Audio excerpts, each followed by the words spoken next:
Hello everyone, welcome to Jharkhand Pathshala. आज का video बहुत ही खास होने वाला है।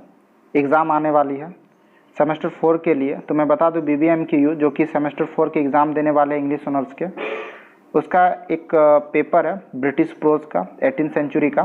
तो इस वीडियो में हम लोग इसी चीज़ को समझेंगे, हिस्टोरिकल बैकग्राउंड जानेंगे ब्रिटिश प्रोज का, और टाइम पीरियड है आपका 18th सेंचुरी का। तो पहले हम लोग इसको समझेंगे, तभी इसके जो वर्क्स होंगे, इस टाइम पे जो लेखक ने जो वर्क्स लिखे हैं उस पर हम लोग क्वेश्चन आंसर को थोड़ा अच्छा से कर पाएंगे, ताकि एग्ज़ाम में अच्छा खासा नंबर हमें मिल सके। हम लोग इसे हिस्टोरिकल बैकग्राउंड पढ़ते नहीं और डायरेक्ट वर्क का हम लोग क्वेश्चन आंसर करना स्टार्ट कर देते हैं, जिस कारण से हमारे आंसर में वो दम नहीं होता है जिससे कि हमें अच्छा खासा मार्क्स मिल सके। तो इसे हल्के में मत लीजिए। सबसे पहले जिस टाइम का आप लिटरेचर पढ़ रहे हैं उसका हिस्टोरिकल बैकग्राउंड पढ़िए, फिर ऑथर पढ़िए और फिर ऑथर के बारे में जानिए, तभी उनके वर्क को पढ़िए और फिर क्वेश्चन आंसर कीजिए। चलिए आगे हम लोग देखते हैं। तो थोड़ा पहले मैं इंट्रोड्यूस कर दूं ब्रिटिश प्रोज इन 18th सेंचुरी को। 18th century was the significant period in the history of British prose. हम लोग प्रोज के लिहाजे से अगर देखें तो ये बहुत ही इंपॉर्टेंट पीरियड है। It witness the emergence of new literary forms. इस टाइम पे कुछ नए नए फॉर्म्स जो है वो उभर करके आए। The rise of influential writer. इस टाइम पर कुछ प्रभावपूर्ण राइटर यानी प्रभावशाली कुछ राइटर जो थे उनका उदय हुआ था इस टाइम पर। मैं आपको यहाँ पे लाइन बाय लाइन पढ़ करके समझाने नहीं आया हूँ, मैं आपको ये समझाने आया हूँ कि 18th सेंचुरी में कौन कौन सी बातें हमारे लिए इंपॉर्टेंट है जिसे हम लोग अपने आंसर में इंक्लूड कर सकते हैं। अगर मैं एक एक लाइन करके पढ़ाऊंगा तो वीडियो काफ़ी लंबा हो जाएगा। तो यहाँ पे बहुत सारे प्रभावशाली राइटर्स थे जिन लोगों ने वेरियस टाइप के थीम्स पर अपने वर्क लिखा और 18th सेंचुरी में प्रोज राइटिंग में अपनी अपनी एक विशेष योगदान दिया। तो जो 18th सेंचुरी है इस टाइम हम लोग मानते हैं कि प्रोज राइटिंग जो था वो अपने चरमोत्कर्ष पर था। यहाँ पे हम लोग बात करेंगे background of British prose 18th century का, जिसमें हम हाईलाइट करेंगे कुछ विशेष पहलू को देखेंगे, कुछ नोटेबल्स ऑथर को जानेंगे और इस टाइम पर और भी जो कुछ मोमेंट्स या कुछ हुई है चेंजेस उसके बारे में हम लोग देखेंगे। एक एक पॉइंट हम लोग डिस्क्राइब करते हैं। यहाँ पर सबसे पहला जो टर्म आता है वो है the enlightenment and its influence. Enlightenment, इसको अगर हम लोग समझें लिटरेरी टर्म्स को, तो ये कहीं ना कहीं 18th सेंचुरी से, ठीक है, 19th सेंचुरी तक हम लोग एक विशेष लिटरेरी टर्म्स को हम लोग यहाँ पर देखते हैं। इसे हम लोग एनलाइटमेंट पीरियड बोलते हैं। इस टाइम पे जो राइटर्स थे, या फिर ऐसा मान लीजिए कि इस टाइम पे जो स्कॉलर्स थे या फिर जो इस समय पढ़े लिखे लोग थे, वे लोगों की जो दृष्टिकोण होती थी वो थोड़ी डिफरेंट होती थी। ये लोग क्या करते थे, एम्फेसाइज करते थे रीजन पर। आंख बंद करके किसी भी चीज पे भरोसा नहीं करते थे।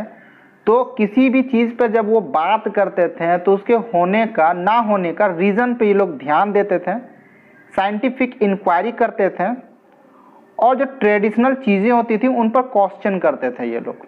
तो ये सब ये लोग जो करते थे, ठीक है, इससे क्या होता था, एक नॉलेज सेपरेट होता था। बहुत कुछ इन लोग को जानने को मिलता था और जानने के बाद इसी नॉलेज को फिर ये लोग आगे दूसरों तक पहुंचाते थे।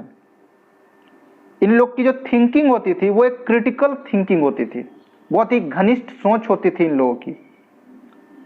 और इस कारण से इस टाइम पे इन लोगों के द्वारा जो लिटरेचर लिखी गई वो एक अलग ही लेवल की लिटरेचर होती थी।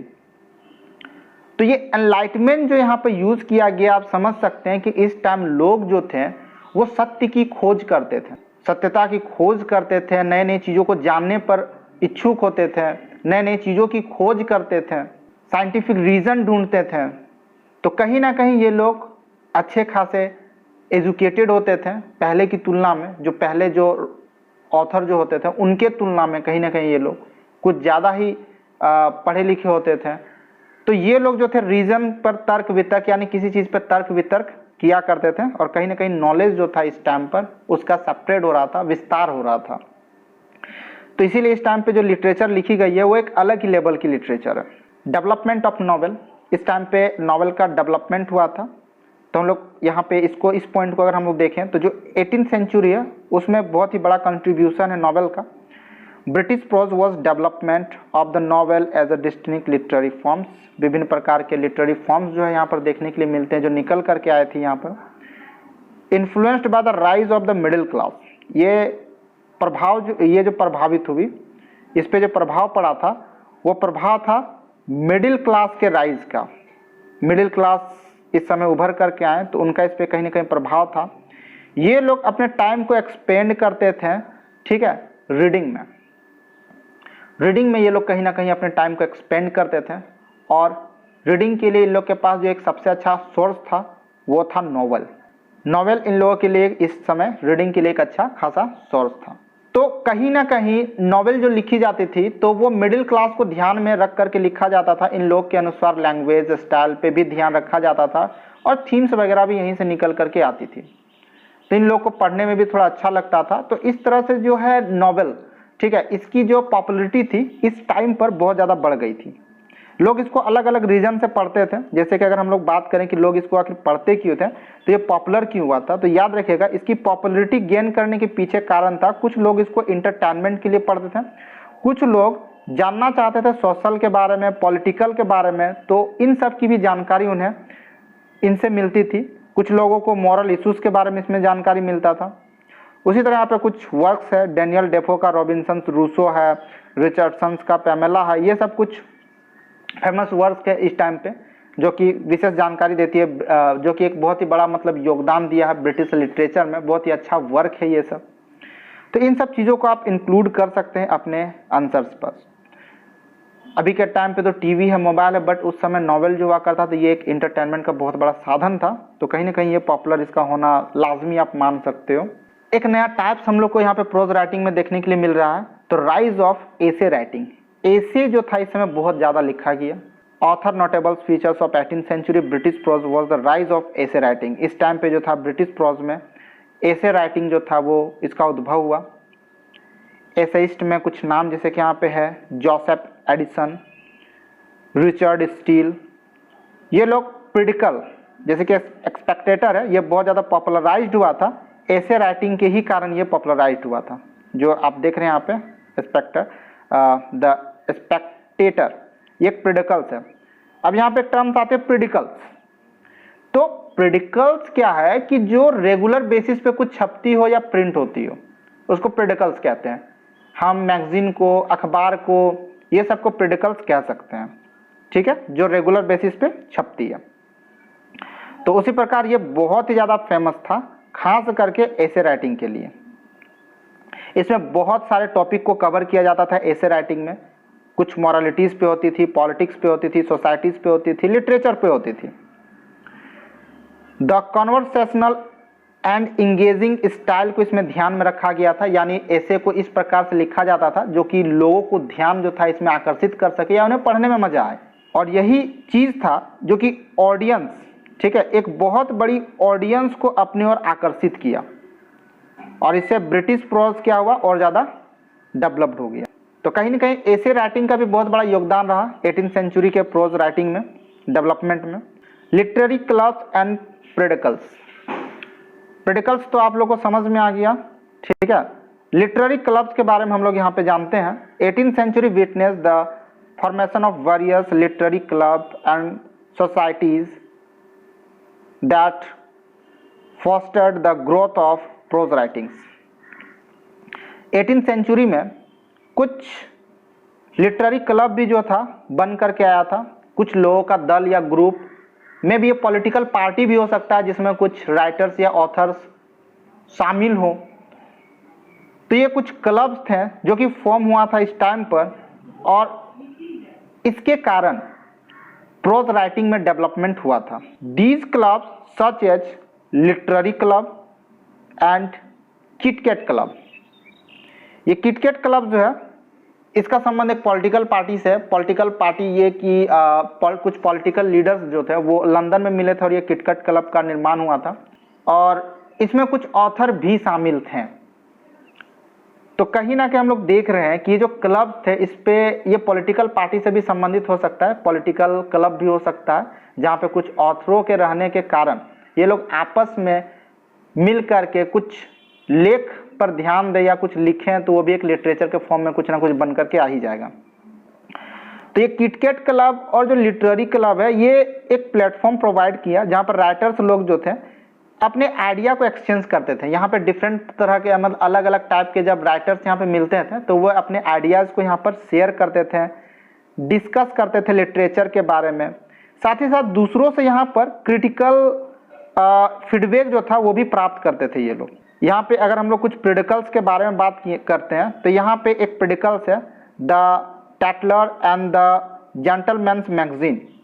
ये कुछ प्रेडिकल्स है, ये अच्छा खासा अपॉर्चुनिटी दिया उन राइटर्स को जो कुछ लिखना चाहते थे और एक मतलब पॉपुलरिटी पाना चाहते थे, ठीक है, फेमस होना चाहते थे, तो ये उन लोग को इनवाइट किया। ये लोग लिखते थे इन, अब इसे आप प्रेडिकल मतलब मैगजीन या न्यूज़पेपर के टाइप इसे आप समझ लो, ये छपता था रेगुलर बेसिस पे, तो इस पे ये लोग अपना वर्क को लिख करके देते थे छापने के लिए। तो इससे भी क्या हुआ कि 18th सेंचुरी का जो ब्रिटिश प्रोज है वो डेवलप्ड हुआ। इस टाइम पे एक और हम लोग चीज़ पढ़ेंगे वो होगा इन्फ्लुएंस ऑफ सटायर। सटायर का बहुत ज़्यादा इन्फ्लुएंस इस टाइम पर रहा। सटायर मतलब होता है व्यंग करना, कटाक्ष करना। जब हम लोग किसी को इनडायरेक्टली कुछ बोलते हैं तो ही व्यंग होता है, ठीक है। Satire played a crucial role in 18th century British prose. Writer like Jonathan Swift का अगर हम लोग बात करें इस समय मतलब एक अच्छा खासा इन्फ्लुएंस रहा सटायर का। जोनाथन स्विफ्ट इसमें आते हैं, अलेक्जेंडर पॉप आते हैं, सैमुअल जॉनसन है, ये लोग सटायर यूज करते थे, ठीक है। किस लिए? तो क्रिटिक सोशल नॉर्म्स, यानी जो पॉलिटिक्स होती थी उस पे ये लोग व्यंग करते थे। पॉलिटिक्स पे या फिर सोशल समाज पे अगर कुछ परिवर्तन आ रही है, कुछ खराब चीज़ देखने के लिए मिल रहा है तो उस पे ये लोग व्यंग करते थे। या फिर ह्यूमन की जो नैतिकता गिर रही है उस पे, जो नैतिकता वाली जो गुण है उसको गिरावट देख रहे तो उस पे व्यंग करते थे। They are satiricals work such as Swift का, इसका वर्क है एक आपका गुलिवर्स ट्रैवल। उसी प्रकार अलेक्जेंडर पॉप का हम लोग देखते हैं rape of the lock. Not only entertain readers but also offered social commentary reflecting the cultural and political landscape of the time. तो ये सिर्फ एंटरटेन के लिए रीडर को अपने ओर आकर्षित नहीं किया, बल्कि इसमें कुछ सोशल कमेंट्री भी था, समाज से रिलेटेड कुछ बातें भी थी जो कि शायद इसमें दिखाया गया और इस कारण से लोग इधर आकर्षित हुए। तो सटायर भी कहीं ना कहीं एक इम्पॉर्टेंट रोल प्ले कर रहा है इस टाइम पर 18th सेंचुरी के लिटरेचर में। अगर हम लोग यहाँ पर बात करते हैं कुछ नोटेबल प्रोज राइटर के बारे में 18th सेंचुरी का, तो उसमें जोनाथन स्विफ्ट का नाम आता है। ये सटायर के लिए जाने जाते हैं और सटायर किस पे, तो सोशल पॉलिटिकल इश्यूज़ पे इनका सटायर देखने के लिए मिलता है। डेनियल डेफो है जो कि यहाँ पर ये पायनियर्स माने जाते हैं इंग्लैंड नोवेल का, यानी अगुवाई या कर्ता धर्ता, ठीक है। इसका रॉबिन्सन क्रूसो जो है उसे एक क्लासिकल वर्ल्ड लिटरेचर माना गया है जो कि अभी के टाइम में भी फेमस है, सदाबहार वाला है ये नॉवेल। उसके बाद है सैमुअल रिचर्डसन है, ये एपिस्टोलरी नॉवेल के लिए फेमस है जिसमें से पामेला एंड क्लैरिसा ये है, जिसमें इसका थीम यानी लव, वर्च्यू और सोशल क्लास के बारे में इसमें दिया गया है। फिर हम लोग यहाँ पर देखते हैं सैमुअल जॉनसन को, ठीक है, ये एक होनहार राइटर है। जॉनसन का जो डिक्शनरी और इसका जो एसे लिखा हुआ है वो बहुत ही ज़्यादा इम्पोर्टेंट है इंग्लिश लैंग्वेज के लिए और लिटरेरी क्रिटिसिज्म के लिए, ठीक है। फिर है तो आपका जॉन ऑस्टिन है यहाँ पर। इसका जो है 19th सेंचुरी से इसका मतलब संबंध है, बट इसका एक अर्ली वर्क पब्लिश्ड हुआ था 18th सेंचुरी में, तो सॉरी अर्ली 19th सेंचुरी में और लेट 18th सेंचुरी इसको हम लोग बोल रहे हैं, जिसमें इसने भी कुछ यूनिक स्टाइल पर कुछ वर्क लिखा है और सोशल ऑब्जर्वेशन है, यानी समाज पर जो चेंजेस देखने के लिए मिल रहा है, सोसाइटी में जो चेंजेस देखने के लिए मिल रहा है उस पर लिखा गया कई सारा इसका वर्क है। फिर हम लोग बात करते हैं ना change in language and style. 18th century में लैंग्वेज और स्टाइल में भी बहुत सारा चेंजेस देखने के लिए मिला है। लैंग्वेज और स्टाइल जो था, ठीक है, इस टाइम पे बहुत ज़्यादा इन्फ्लुएंस किया है प्रोज को। इस टाइम हमें पता है कि मिडिल क्लास का उद्भव हुआ था, तो the demand of literary grew leading to the shift toward the more accessible less formal writing styles. तो इस टाइम कहीं ना कहीं हम लोग देख रहे हैं जो भी लिटरेचर लिखा गया है, यहाँ पर जो फॉर्मल स्टाइल उसको कम ध्यान में रखा गया है, इसलिए क्योंकि मिडिल क्लास इसे आसानी से एक्सेस कर सके, आसानी से लिटरेचर को पढ़ सके और उसे आसानी से समझ में आए।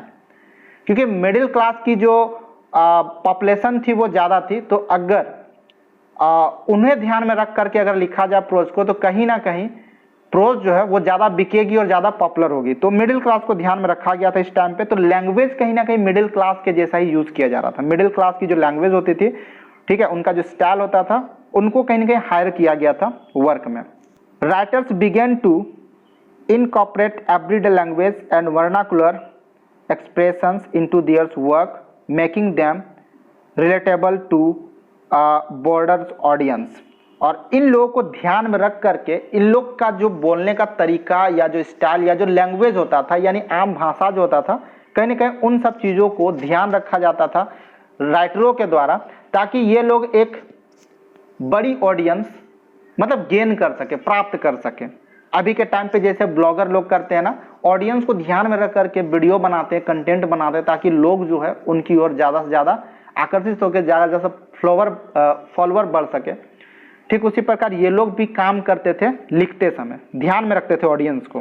ठीक है, ये एक पीरियड है 18th सेंचुरी जो ट्रांजिशन टू रोमांटिक एरा को जोड़ता है, यानी एक खत्म होता है और दूसरा स्टार्ट करता है, और दोनों को जोड़ने का यानी कड़ी का काम करता है आपका 18th सेंचुरी जो है। ठीक है, तो ये ट्रांजिशन पीरियड का एंडिंग और ब्रिटिश लिटरेचर यानी making the beginning of the romantic era, दोनों के बीच ये कड़ी का कहीं ना कहीं काम किया हुआ है। ठीक है, तो यहाँ पर हम लोग बात कर सकते हैं इस टाइम पर जो लिखी गई है वो emotion, individualism, nature contrasting with the rationalities and social observation, ठीक है, prevalent in the previous centuries. इस टाइम का जो है इतने सारे चीज़ों पर ध्यान दिया गया, सबका मीनिंग आप निकाल लीजिए। मीनिंग में यहाँ समझाने के लिए अभी करूँगा तो वीडियो अभी और ज़्यादा लंबा हो जाएगा। ठीक है, आप कोशिश कीजिए कुछ चीज़ें अब यहाँ पे इमोशनल, इंडिविजुअलिज्म, नेचर, इन लोग का हिंदी मीनिंग अगर आप इंग्लिश लिटरेचर पढ़ करके निकालोगे तो बहुत ज़्यादा टफ हो जाएगा इंग्लिश लिटरेचर। तो इन लोग का इंग्लिश में ही मीनिंग आप लोग याद रखो। ठीक है, तो यहाँ पर क्लियरिटी है कि यहाँ पर क्या है कि ये जो स्टेज यहाँ पे मान सकते हैं कि 18th सेंचुरी में स्टार्ट हुआ था आपका ट्रांजिशन पीरियड 18th सेंचुरी को माना गया है, और 19th सेंचुरी जो है वो रोमांटिसिज्म का शुरुआत माना गया है। तो कहीं ना कहीं दोनों को जोड़ने का काम 18th सेंचुरी कर रहा है, ट्रांजिशन पीरियड टू रोमांटिसिज्म। इस पॉइंट को आप चाहे तो लिख भी सकते हैं या इसे चाहे हटा भी सकते हैं, बट अगर हटा देंगे तो जो आपका आंसर है वो छोटा हो जाएगा। ठीक है, कंक्लूजन में हम लोग बस यही निकालेंगे कि 18th सेंचुरी जो है प्रोविटल पीरियड है, बहुत इंपॉर्टेंट पीरियड है ब्रिटिश प्रोज के लिए, और ये गवाह है राइज ऑफ नॉवेल का, नॉवेल का जो उदय हुआ उसका ये गवाह है। The popularity of essay writing, इस टाइम पे जो पॉपुलरिटी थी वो बढ़ी थी एसे राइटिंग का, और हम लोग इस टाइम पर सटायर का इम्पैक्ट भी देखते हैं। और इस टाइम को हम लोग एनलाइटमेंट, इंटेलेक्चुअल एनलाइटमेंट पीरियड भी यानी समय हम लोग बात कर रहे हैं कि एनलाइटमेंट का भी समय था, जिस समय लोग नए नए चीज़ों को जान रहे थे, नए नई चीज़ों को समझ रहे थे और सत्यता की खोज कर रहे थे। राइटर इस समय एक्सप्लोर करते हैं बहुत सारी चीज़ें, यानी बहुत सारे थीम को ढूंढते हैं, engaged with the social political issues and their times. ठीक है, तो इस टाइम के जो राइटर्स हैं वो सोशल पॉलिटिकल इशू पर जो है इन लोग का ध्यान जो है वो गया है। The literary achievement of this era laid the foundations of the rich traditions of British prose that centuries to thrive today. तो इस टाइम बहुत सारे प्रोज लिखे गए हैं, तब से लेकर यानी इतिहास से लेकर के अब तक में अगर हम लोग देखें तो प्रोज राइटिंग इसी टाइम पर सबसे ज़्यादा लिखा गया है। आप हमारे वेबसाइट jpathshala.com पर जो है आप इसको लिखा हुआ आपको मिल जाएगा, कुछ और भी क्वेश्चन आंसर मिल जाएंगे, आप पे जा सकते हैं। अब इसके बाद भी अगर आपको समझने में दिक्कत होता है तो व्हाट्सएप पे या फिर टेलीग्राम में आप संपर्क कर सकते हैं। जे पाठशाला, झारखंड पाठशाला के ही नाम से आपको चैनल सब कुछ मिलेगा, या पेजेस वगैरह मिल जाएगा, कहीं पे भी सर्च करोगे मैं आपको मिल जाऊंगा। चैनल को सब्सक्राइब कर देना ब्रदर। फिर से मिलते हैं इस तरह की और भी वीडियो के साथ, तब तक के लिए जय हिंद जय भारत।